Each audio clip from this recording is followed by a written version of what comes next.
welcome to the first edition of Journalist Hangout this week. I am Kemi Fola Adiemo.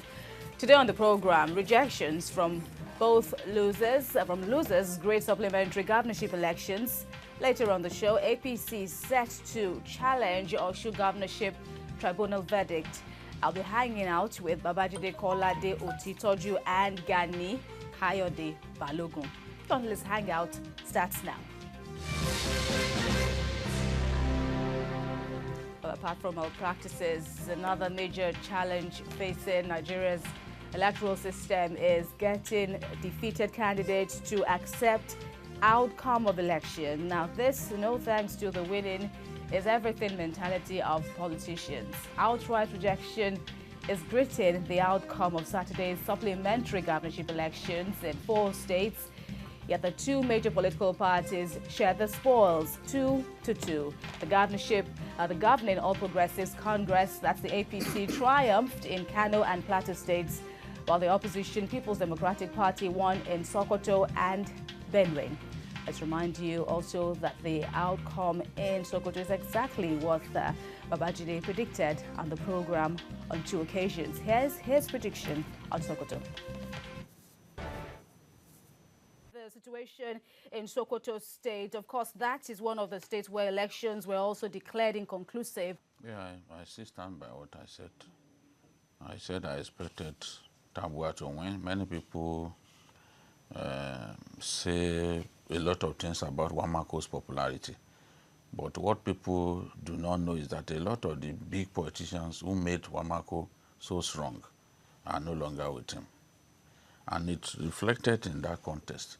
The Wamako that joined the PDP in 2007, if he had remained that popular, I don't think that even Tambo will have received a quarter of the votes that he got. So Wamako's popularity has gone down to an extent. That's why you can see, in fact, on Saturday, with 15 out of 23 local governments results released, Tambo had won 11 local governments. So it was in the last 8 local governments, that was when some setbacks set in. Otherwise, he had a huge gap.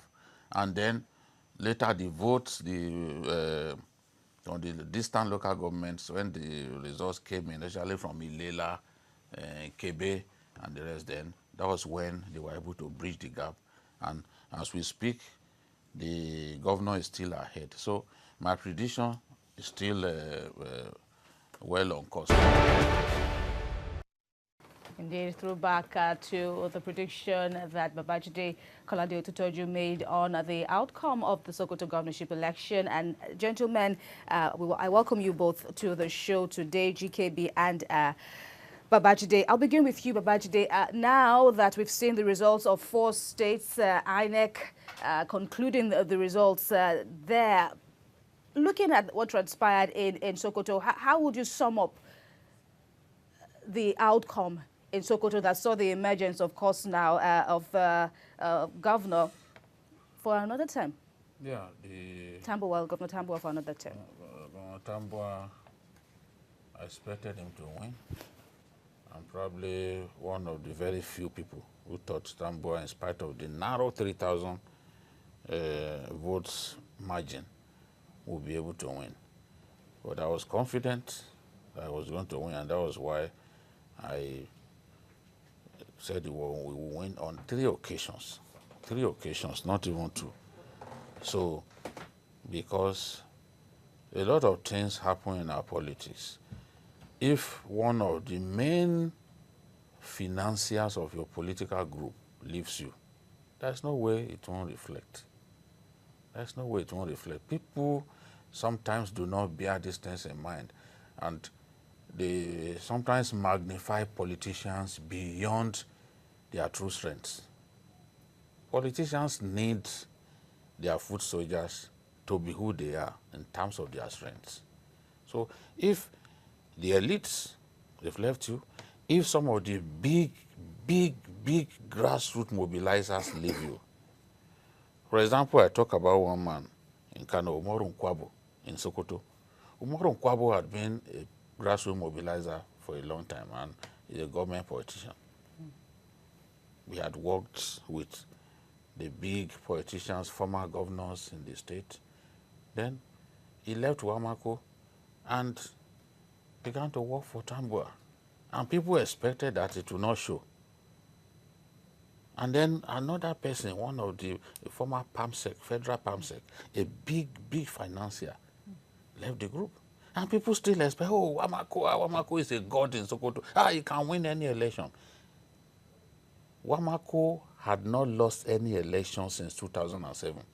Anybody that Wamako backed in Sokoto since 2007, that person had always won. And when people say, oh, it's because he was contesting against an incumbent, or it's just mere excuses. When Wamako came onto the scene in 2007, Tahiru Bafarawa was the incumbent. Wamako's candidates defeated Tahiru Bafarawa in all the elections. House of Assembly, House of Reps, Senate, even the governorship election. So when our people argue, they don't bear a lot of facts in mind. So when you say, oh, after all, it was Wamako, Tambo was an incumbent, it's not easy to defeat an incumbent. This man, Wamako, had defeated incumbents before, even with wide margin.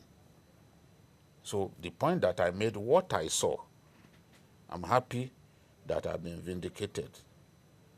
You know, that that Tambo was good enough to win that election.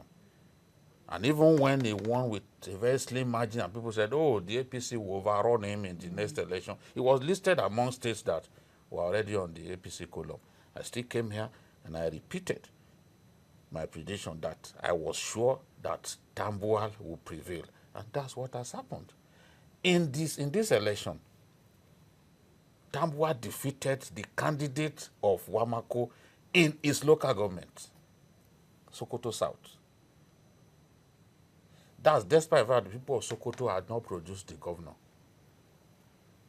And it was an opportunity to produce the governor. They still voted for Tambo against Wamako's candidate, Aliu. You mean the people in Wamako's local government? No. Sokoto South. Okay. Is the local government of the candidate of the APC. Let me put it simply. Sokoto South is the local government of the candidate of the APC, sponsored by Aliu Magatakada Wamako. But I'm saying Tambo defeated Aliu in Sokoto South, where he comes from.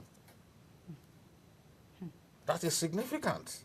That's to tell you that he had acceptability. In the first election, he won Sokoto Municipal, all the local governments in the Sokoto town. That's what we call Sokoto Central. He won all the local governments therein. So to imagine that Tambo is not strong, it's dangerous. When you underrate such people, then you get a kick in the teeth. GKB, how do you see it? Well, Governor Tambo reasserting himself now. How do you share different views? Well, if you have followed the political projections, the way Tambo has built his career, it's always been one of those people the Americans will call can smell the wind. People who have a nose, or we call in Nigeria, a knack for smelling where victory lies.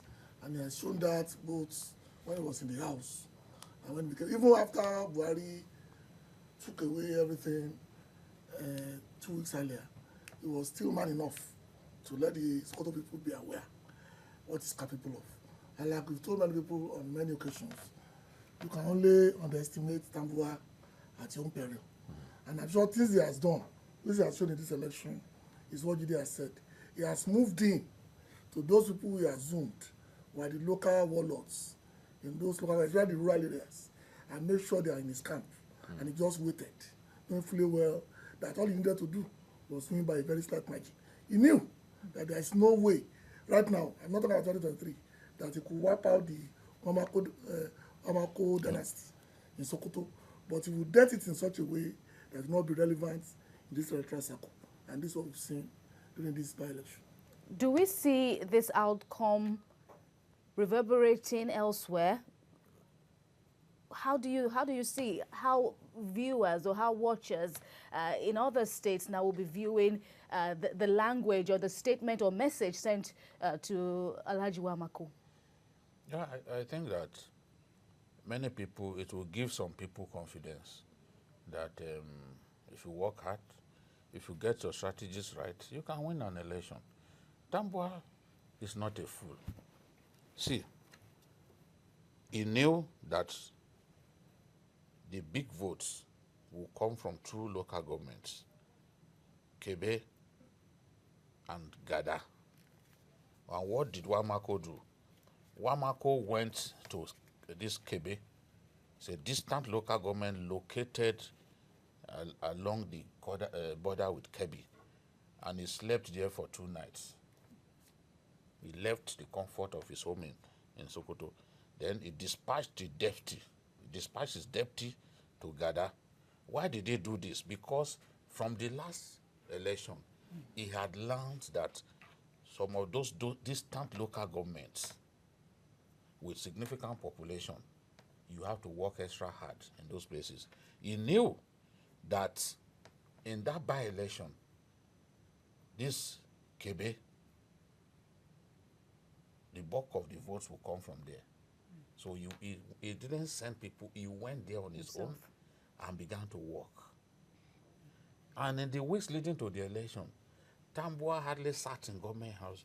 He was going from one village to another. He was talking to the people directly and targeting women, because women are extremely crucial when it comes to elections in the north. They are easier to mobilize and they come out in large numbers. So the place of women in determining who wins an election in the north is something that you cannot really brush aside. So he targeted them, and then crucially he went to Kebe. He lost in Kebe, but he was able to narrow the gap. I can tell you that if he had not gone there to really work hard and police the balloting in that area, The margin could have been he would wider. have been defeated, because the votes from that end would have ensured that he didn't return.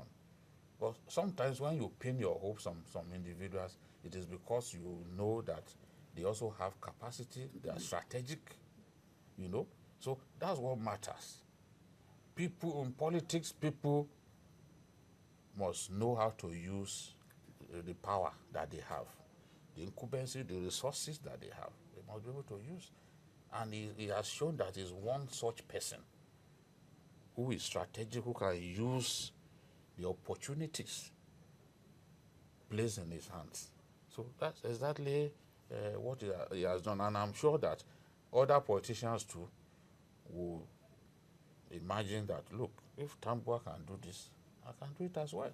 That it doesn't matter that the margin is slim. You can still win the election, even if you are battling against a very, very formidable force like the APC. Once you get your tactics right, you stick with the people, you got all those, the Malams will be praying for him, and those prayers were across the local governments, all the local governments. I said it here the last time. So he tried to connect with the ordinary people as best as possible. And then, of course, everyone knows that he's a naturally humble person. Maybe his humility is pretentious, I wouldn't know. I've not been close to him to know that, but anyone who's worked in the National Assembly will tell you that, oh, Tambo will be the first to even greet you. That's his nature. And he comes across like somebody who doesn't want violence. Remember last year when he won the award, the Sun Award, the first thing he said was, let's conduct this business in a peaceful manner. Let's not kill anyone. We don't have to spill blood over election. So that resonated with a lot of people, and they felt, look, this is the person that we should give our votes to. I'm not in any way writing off Wamako at all. It's not sensible to write him off at this stage, because all his candidates won other elections in the state. But when it comes to unseating the incumbent, I know he will not be able to do it. And that's exactly what has happened. His candidate, that's Wamako's candidate, of course, won other elections in the state now. But how do you pose it? Sokoto State will be now post-election wise. The governor back for another 4 years, the power of the people, the other seats now that were some lost, some won. How do you project things will be? Well, the basic essence of governance is to carry everybody along. And Tambo has shown this ability as the Speaker of the House when he was there. Remember, it was a very contentious election to be Speaker. In fact, he had to sneak in to be able for them to vote for him because he thought people were waiting for him to arrest him and make sure he did not contest. And we were so sure they were going to have problems in the next 4 years, but they didn't. In fact, the House was more united under Tambo than when he became governor. I think what we are going to notice in Sokoto is to use his traditional charisma, basically to bring down his opponents. Don't be surprised if Jumat, you see, going to Wamako for them to pray together. That's the kind of person he is. Yes. Right. He's not the kind of Even person. visited him. And he will just bow down and show humility and show respect. And I'm sure in the next few weeks, apart from whatever the party decides, I'm sure Sokoto is going to be on the right track.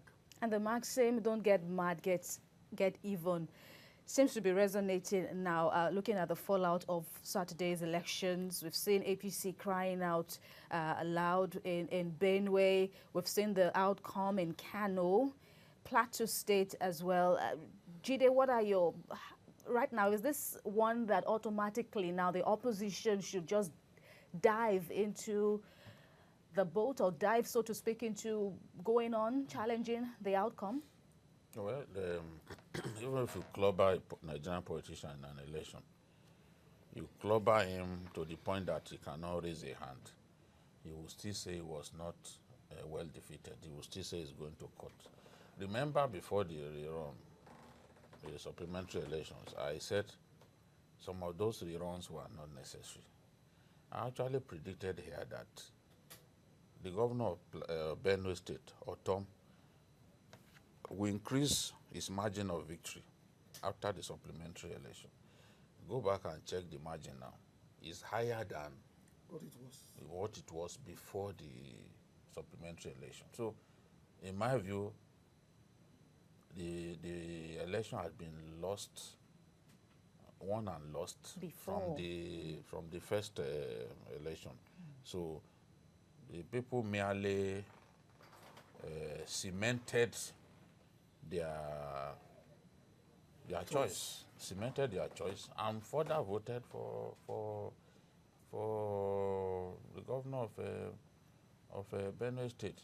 I've seen someone posted something on Facebook that look, don't complain to me again that he's owing 36 months salary. But the governor is not owing 36 months. All kinds of funny people on social media whose business is simply to tell lies about fellow Nigerians. He's not owing 36 months salary. And in any case, if he was owing salary and his own people opened their eyes and said, this is the person that we want to, we must respect their opinion. We must respect their choice. That's democracy. That's the essence of democracy. It's because we don't want to accept people's choice that we often resort to violence when we lose an election that we really did not deserve to win. So he has won. That's what the people, the generality of the people wanted. He also defeated his godfather, Senator Akume. You know, he's not returning to the Senate because Osun ensured that he didn't win his own election. Osun, in the local government of Akume, Osun narrowed him to just victory in one local government. That local government is the smallest. So Taka, that's the only place where he won. So the mandate that the people have given him is an emphatic one, no doubt about it. We only hope that he will do better than he did during his first term, so that the people can be the people can be happier. We are waiting honestly for what will happen in Bauchi. Official collation and announcement of results. We are waiting honestly for Adamawa, where someone has gone to court to say that the logo of his party Was omitted. Hopefully that judgment will come in the course of this week, so that we can put these election matters behind us, and the people who win can truly begin to prepare for the onerous responsibilities that will be given to them, because some of them come to power clearly unprepared. But the challenges, when you imagine that you have to pay minimum wage of 30,000, you know, in a season when even many states can't even pay salaries regularly. So it's tough for governors who are coming in, especially those without the experience. So I only hope that this INEC and the courts too can get this matter done with quickly, so that these people can get down to brass tacks. But GKB, there were allegations of violence, of irregularities in states like Benue, for example. We cannot also ignore what happened in Kano State, even to our man, Ayodele Ozugbakun, was also had his own story to tell. Unfortunate. Right. So where do all these grievances, these cases now, how do you head them? The first thing, of course, is the fact that those who lost and who thought that these incidents contributed to their loss, to gather the evidence and take it to the tribunal. That's the legitimate way to do it. But you and I know that the onus to prove is always on the petitioner. And most of the time, you don't get all you need, because all that is required is substantial compliance with the electoral acts, irrespective of what minor squabbles are seen here and there. But I'm sure that where we have arrived now, as a nation, justice will be served. Because I told people, even journalists who are affected, you have the right to take action. If it's not class action, as they do in Nigeria, the action to protect yourself. Elsewhere. And I'm looking forward to 2023, when I hope people will be insured very well when they go and cover election matters, because we are going in that direction right now.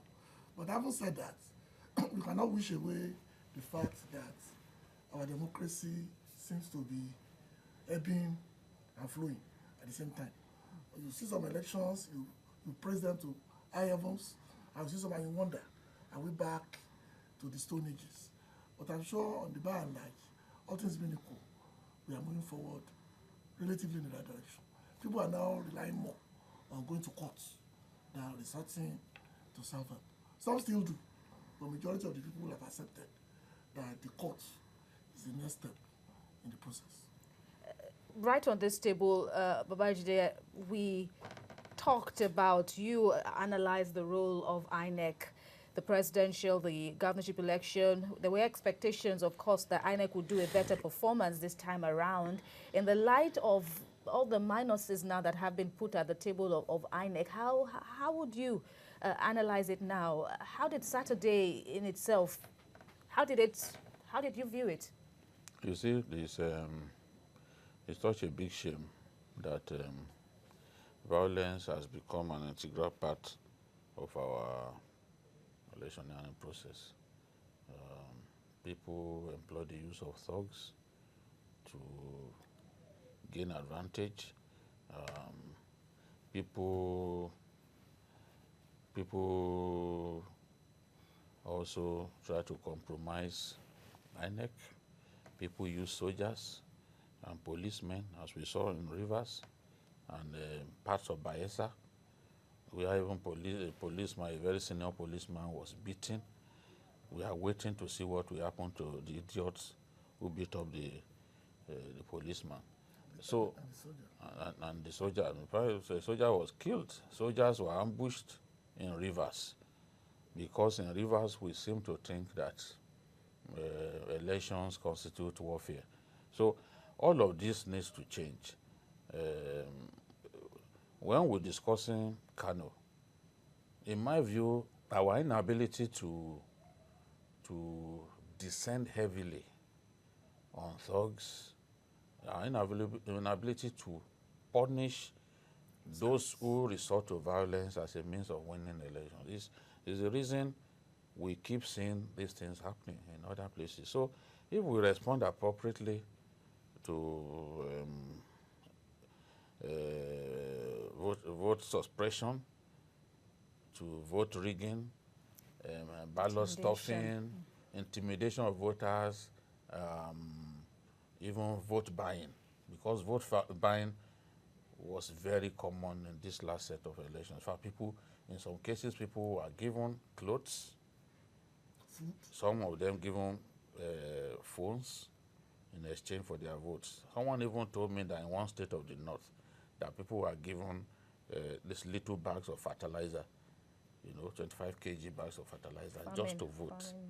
Just to vote for someone. So I wonder where we are heading to, because at the end of the day, if you want to contest for something even as little as a local government chairman, you'll be spending maybe up to 50 million before you can succeed. So it's not good for our politics. Violence should not be part of our electioneering process, and politicians who resort to violence as a means of winning an election should really be ashamed of themselves. I know that ultimately we will be able to sort out all these problems. The more we invest in technology as a means of determining who rules us, the more difficult it will be for these fellows to hijack the process and impose their will on the rest of us.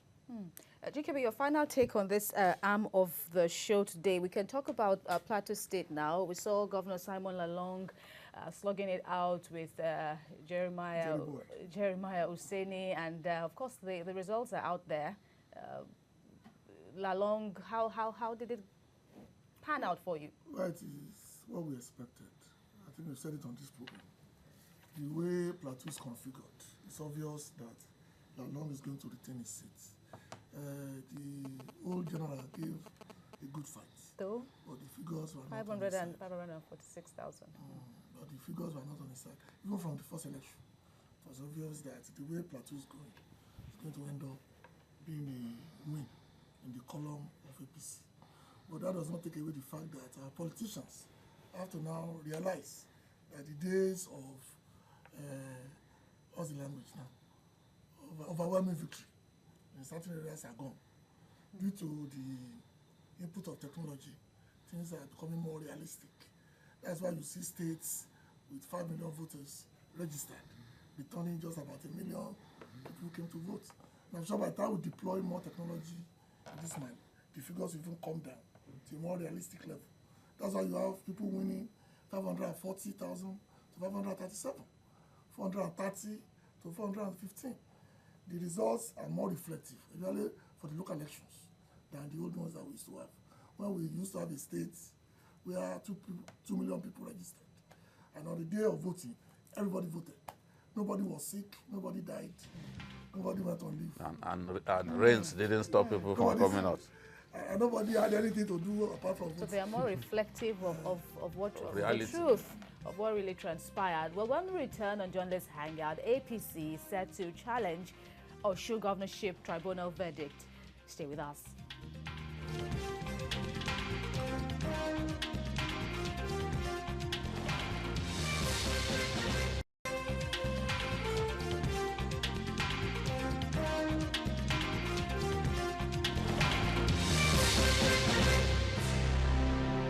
Thank you for joining us again on Journalist Hangout. Over now to the next topic of discussion, the expression, the law is an ass, points to the double-edged nature of the law in giving verdicts that can cut both ways in a given suit.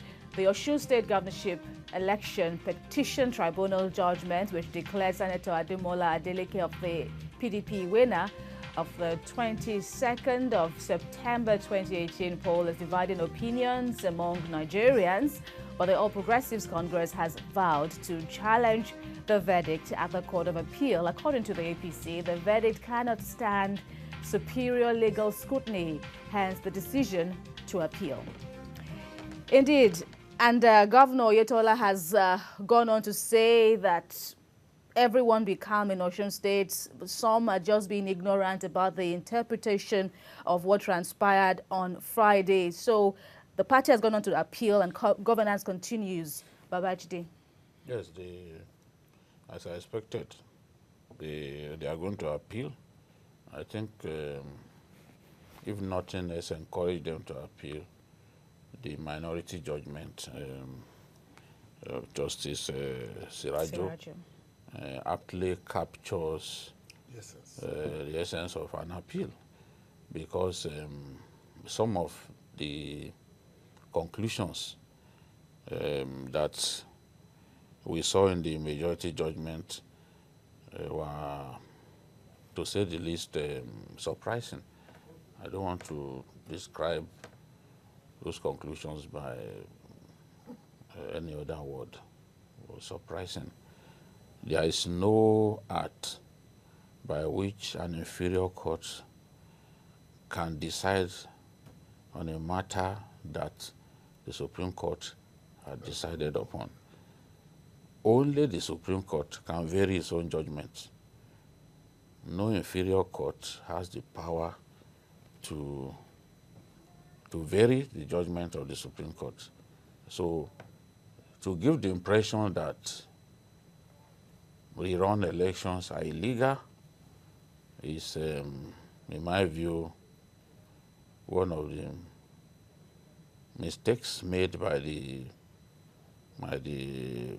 judges of the Osun Election Petitions Tribunal, the two judges, and I'm confident that that will be tested at the level of appeal. Clearly, too, in the case of Faleke versus INEC, the Supreme Court already affirmed that the returning officer can indeed call for a rerun. It's well within the powers of the returning officer to order a rerun. And how can he order a rerun? If election didn't take place somewhere as a result of maybe violence or any other cause of action, he could call for a rerun. We could call for a rerun. We've had reruns in the past. We had a rerun in Imo. Okrocha was a beneficiary of rerun in 2011. We had rerun in Imo. You know, we've had reruns on a number of occasions. Reruns are not new, and the Supreme Court has made proclamations in respect of rerun. So no judge of an inferior court can give the impression that calling for a rerun is illegal. It is not illegal, and I'm sure that Oyetola and his team would appeal on the basis of this and several other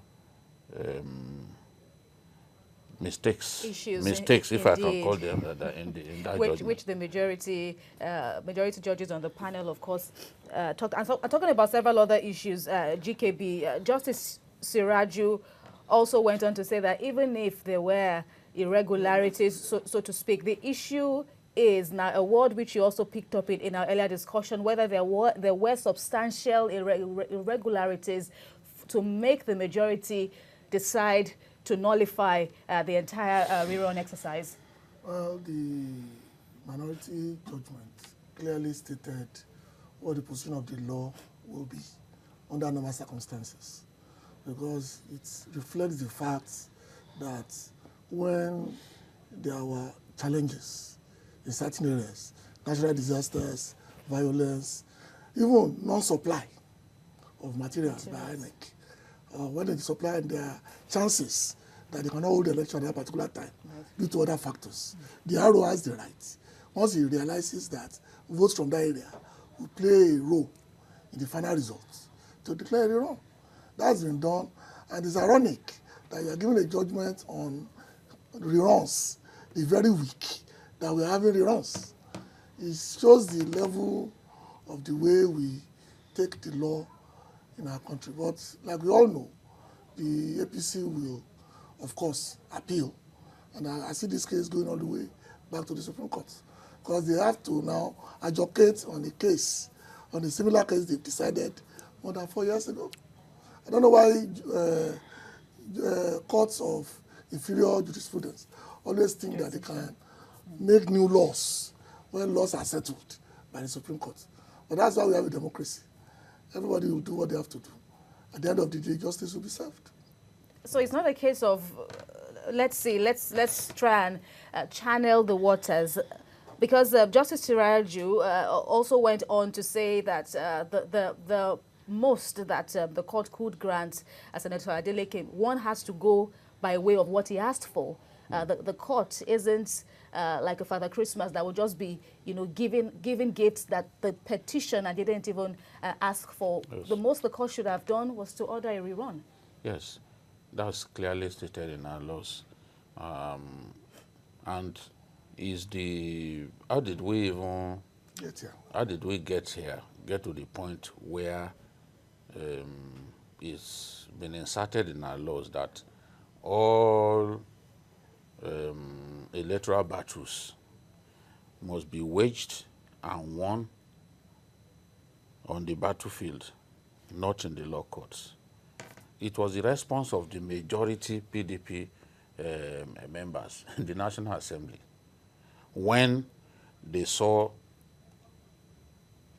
the Opposition Action Congress of Nigeria taking back some of the states that were won fraudulently. Like Osun, Ekiti, even Ondo, Edo. The current chairman of the APC, Oshomole, went to court. Was rigged out of an election. He went to court, and the court gave him victory, just like Simbo, Arogbesola, and Fayemi.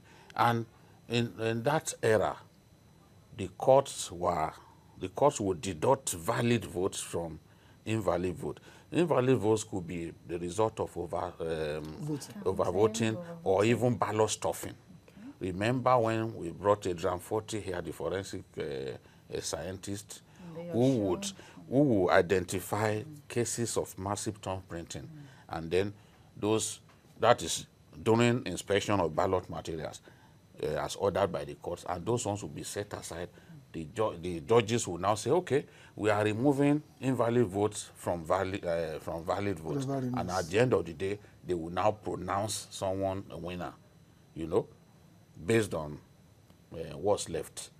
So they decided to amend the Electoral Act, taking that power off the courts. But what we have is a situation in which in Osun State, the tribunal decided to give itself powers that they no longer have. The new law has by apportioning, by deducting votes from candidate A and from candidate B, and then declaring someone a winner. That cannot be sustained because it's no longer permitted. You cannot apportion votes to anyone. That's been completely taken away from, that power has been completely taken away from the court. So you can't apportion votes to anyone. If anything, you can say they should return to go and do a fresh election in those areas. And then another issue for which I'm certain that this thing will be challenged, that I'm certain will come up during the appeal, is the issue of the cancellation of some votes. Yes, from EC 8A is meant to record details about accreditation and balloting as it concerns elections organized by INEC. The columns where they are supposed to make those entries in respect of accreditation and balloting, those columns were not filled in respect of some polling units. Now, but voting took place in those polling units, sorting took place in those polling units, and pronouncements, counting took place and pronouncements were made. Then these judges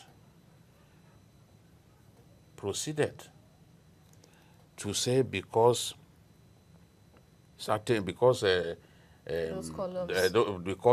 that provision was not complied with, that you must, this column and that column, you must fill so entries. Because of that, you deem that as non-compliance with the electoral law.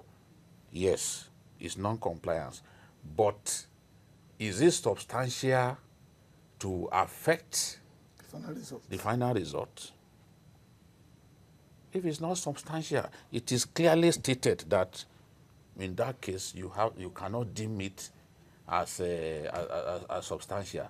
Then they also, in respect of some of the areas where ballots were cancelled, yes, the petitioners pleaded that ballots were cancelled in so places, but they never provided evidence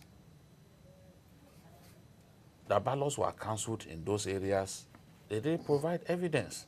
You cannot, if you are citing previous cases that where ballots that the returning officer or the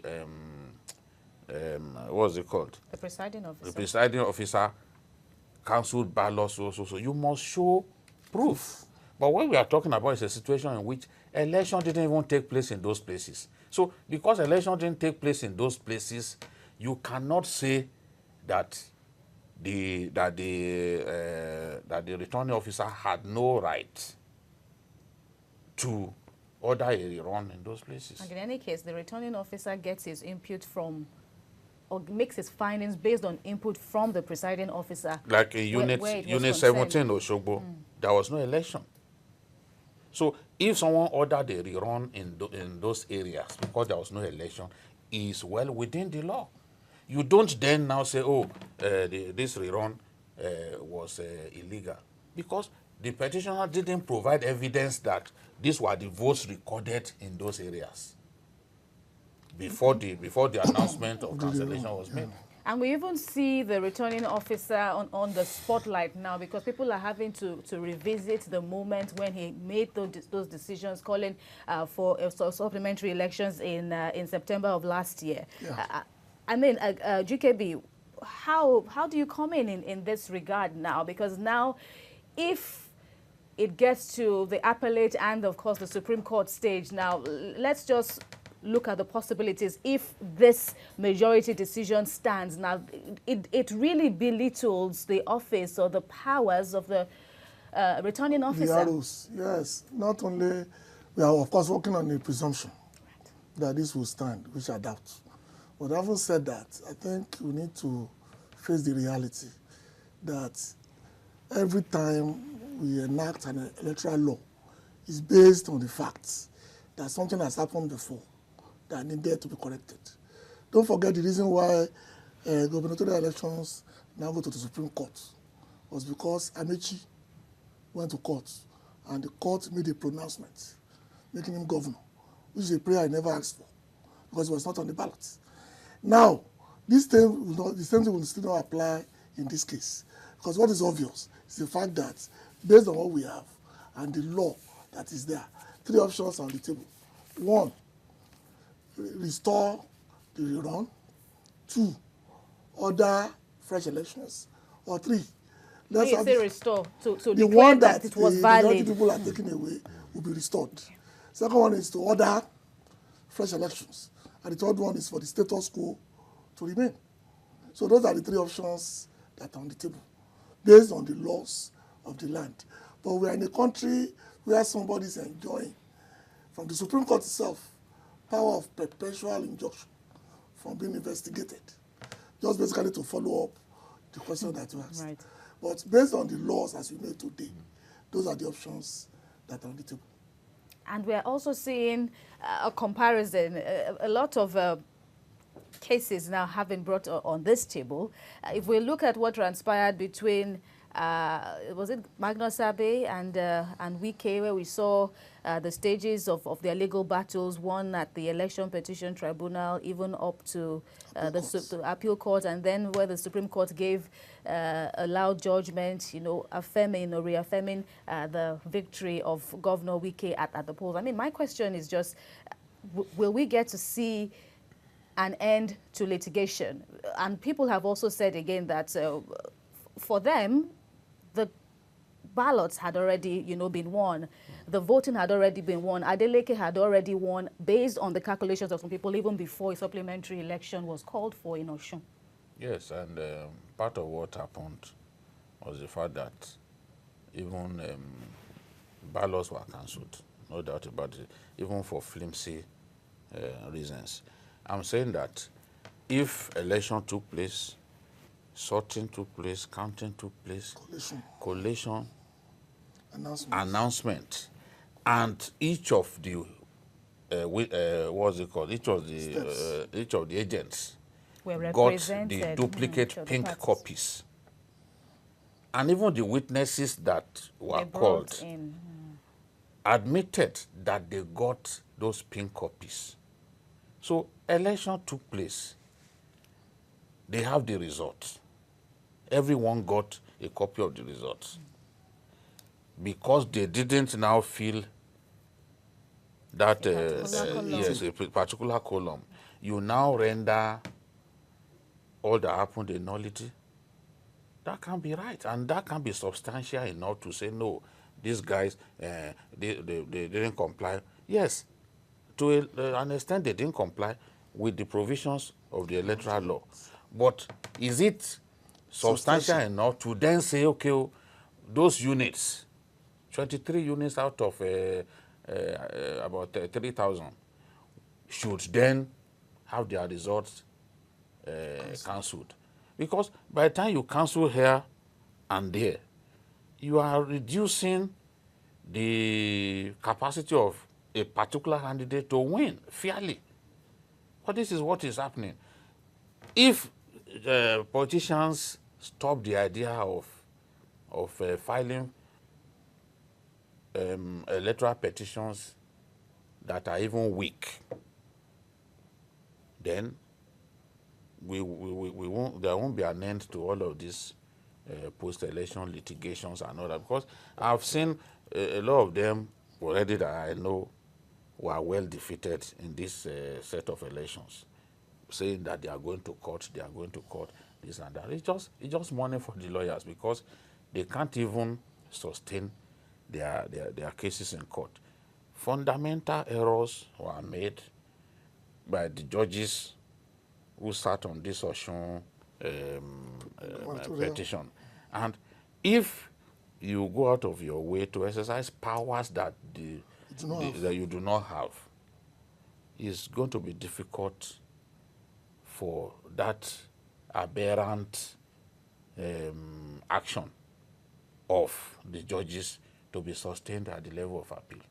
So we can't advise politicians to not go to court. It's a waste of time. They seem to enjoy it.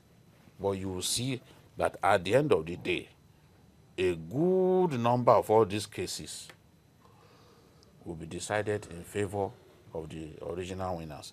When we make our elections very transparent, we resort to technology, the level of litigation will go down, if not even vanish totally.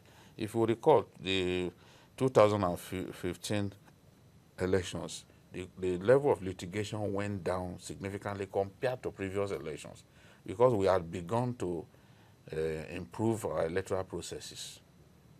Although we suffered setbacks during this election, so even the threshold, the 2015 threshold, in my view, will be exceeded in terms of litigation, and we have seen the sign. Everyone is saying that it's going to court, it's going to court. Let INEC just continue to do its best to improve the process, make it more transparent, improve the fidelity of our elections, and we'll see a kind of decline in the number of post-election cases. And is that how you see it too? Perhaps a lack of transparency on the part of INEC. We saw the feedback gotten by election monitors at the Osun State's governorship election and down to the entire exercise. Could it have been a failure on the part of INEC to be transparent enough in that case? We are aware that no matter what the umpire does, certain politicians will always look for faults. Some of us are looking forward to the day that we don't have to leave the comfort of our homes to cast our ballots. But even with that, I'm sure politicians will still find a way to complain that some of us who are casting our ballots wearing towel instead of wearing short knicker. That's the way politicians think. If you get to that level, when that's the most transparent thing, to use your phone to vote, politicians will still find a way to declare that what you did in the comfort of your own home was not in compliance with certain aspects of the Electoral Act. So we'll be in court for a while. But like I said, it's going to diminish seriously. By the time you get to the point when it was obvious that you've lost and you have no leg to stand on when you go to court. Or when you get to the point that in the electoral law, those who waste the time of the court are fined substantially to discourage frivolous petitions. Let's say somebody who brought to the court things that cannot be defended are charged like £1 billion as costs. Maybe that will discourage those who are not serious from wasting our time and the resources of judges who will have been better served to look into criminal cases and add about 1 million awaiting trials in our prisons. So ultimately we'll get there. Like you said, it's a setback, like I said, but sometimes in life you just have to trudge on until you get to the right place. And then on the final take, gentlemen, Babajide, I'd like to hear you cap this up because, of course, it has been said what impact will this have now on inconclusive elections that INEC even had during this 2019 electoral season? You see, we have to be very careful because whether we like it or not, INEC is trying to stick by the rules. You don't go and disrupt elections somewhere and expect that a rerun won't be ordered in that area, because you can easily disenfranchise people if you are certain that you are not going to win somewhere where your opponent is strong. You can send talks to go and disrupt elections there. Of course, INEC reserves the right to then organize a fresh election in those areas, cancel the votes from there, and then organize a fresh election. But we need to actually differentiate between cancellation of election and where election didn't take place at all. Because in this case, the returning officer has been accused of cancelling election in Osun, in 7 units across 3 local governments. But the facts on ground is that elections did not take place in those places. Results were never announced. Collation didn't happen. So you can't call that cancellation. He merely exercised his power to actually order a rerun. In the case between Faleke and INEC, it was established by the Supreme Court that as RO you can order a rerun. So well, that would be all. Finally, at this point, finally, we have to differentiate that because election didn't take place in those places, and that's what I think the appeal court will show. The appeal court will show whether indeed the RO cancelled election or he simply exercised his power to order a rerun where elections didn't take place. Well, both men will have their next days in court now when the appellate courts get this appeal done with. So that's our 7 for you on Journalist Hangout today. You can watch us another episode of the program, of course, tomorrow. You can also watch the program on other platforms showing on the screen. Many thanks for watching. I'm Kemi Fola Adeyemo. Bye for now, and God bless Nigeria.